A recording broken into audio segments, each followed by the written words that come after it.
ধলাই জেলার আমবাসার কুলাই এলাকায় একটি নার্সিং হোমে রোগীর মৃত্যুকে ঘিরে উত্তেজনা ও ক্ষোভের সৃষ্টি হয়েছে। মৃত রোগীর নাম ভবতোষ দেববর্মা।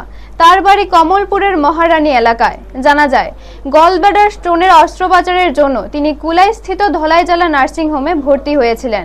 সোমবার তার অপারেশন সম্পন্ন হয় এবং অপারেশনের পর তিনি সুস্থ ছিলেন বলেই জানা গেছে। তবে হঠাৎ করে মঙ্গলবার রাত থেকে তার বুকে ব্যথা শুরু হয় এবং বুধবার ভোরে তার মৃত্যু হয়। রোগীর পরিবারের অভিযোগ, অপারেশনের একদিনের মধ্যেই এই মৃত্যু হওয়ায় চিকিৎসার গাফিলতির সন্দেহ রয়েছে। ঘটনার পর নার্সিংহোমে উত্তেজনা তৈরি হয় এবং পরিজনরা ক্ষোভ প্রকাশ করেন। অন্যদিকে নার্সিংহোম কর্তৃপক্ষ জানিয়েছে, মাত্র 2 মাস আগে এই নার্সিংহোম চালু হয়েছে এবং ইতিমধ্যে 50টিরও বেশি অপারেশন সফলভাবে করা হয়েছে।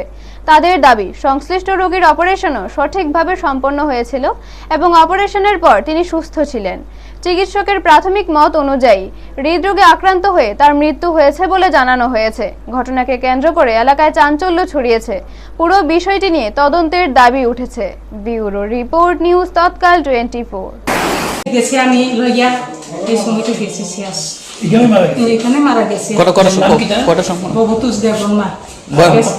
আমার নাম শ্যামলী দেববর্মা। আপনার কি আমার জামাই ওই মগর পেশেন্ট আইলে। হ্যাঁ, মহারানী।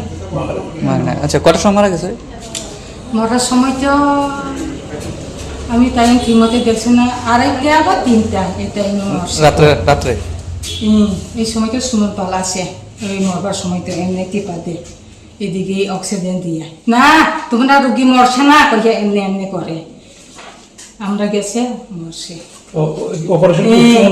ওই মরবার সময় তারা ওই দলাই হসপিটাল এই জায়গা রেফার করবো। আমরা তো না করছে, রুগী মরছে নিয়াকিত করবো, এখানে মরছে না আর পুরা রয়েছে মরছে না কই দেয় টানাটানি রয়ে গেছে। তারা এখানে গিয়ে ডাক্তার চেক করছে শেষ। তো সেই পেশেন্টের একটা অ্যাক্সিডেন্ট হয়েছে, সেটা নিয়ে আমরা খুবই দুঃখ প্রকাশ করেছি। কিন্তু দুঃখ প্রকাশ করে রুগীরকে তো আমরা ফিরিয়ে আনতে পারবো না। কিন্তু এটা ঘটনা আমরা 2025 সালের 27 তারিখ থেকে পথ চলা শুরু করেছি। নভেম্বর মাসের 27 তারিখ থেকে পথ চলা শুরু করেছি। আজ অবধি প্রায় 50টার উপরে আমরা অপারেশন সাকসেসফুলি বা সফলভাবে সম্পন্ন করেছি। প্রত্যেকটা রুগীর ফিডব্যাক আমরা নিই, প্রত্যেকেই খুশি, প্রত্যেকেই হ্যাপি।